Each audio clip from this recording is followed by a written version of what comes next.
ಆತ್ಮೀಯ ದ್ವಿತೀಯ PUC ವಿದ್ಯಾರ್ಥಿನಿಯರೇ, welcome to learn easy YouTube channel. Like, share and subscribe. ಆತ್ಮೀಯ ವಿದ್ಯಾರ್ಥಿನಿಯರೇ, ನಿನ್ನೆ ತಾನೇ ನೀವು ದ್ವಿತೀಯ PUC ಇಂಗ್ಲೀಷ್ ಪ್ರಶ್ನೆ ಪತ್ರಿಕೆಯನ್ನು ಯಶಸ್ವಿಯಾಗಿ ಉತ್ತರಿಸಿ ಮುಗಿಸಿದ್ದೀರಿ. ಇವತ್ತು ಸ್ವಲ್ಪ ಆ ಕೀ ಆನ್ಸರ್ಗಳನ್ನು ಚೆಕ್ ಮಾಡಿಕೊಡ್ರಿ. ನಿಮ್ಮ ಹತ್ರ ಎಲ್ಲರ ಹತ್ರ ಕ್ವಶನ್ ಪೇಪರ್ಗಳಿದಾವೆ, ಹೀಗಾಗಿ ಕೇವಲ ಕೀ ಆನ್ಸರನ್ನು ನಾನು ಕಳಿಸ್ತಾ ಇದ್ದೀನಿ. ಒಂದು ಸಲ ಚೆಕ್ ಮಾಡಿಕೊಡ್ರಿ.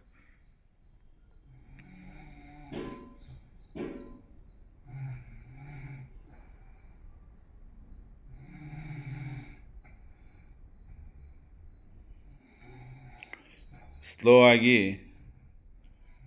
ನೀವು ನೋಡ್ರಿ.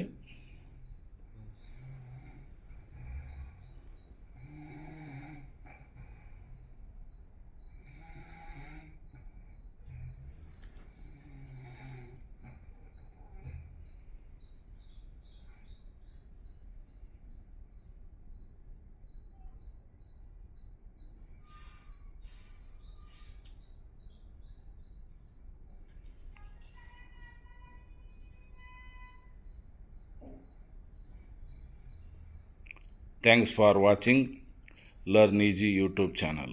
Thank you very much.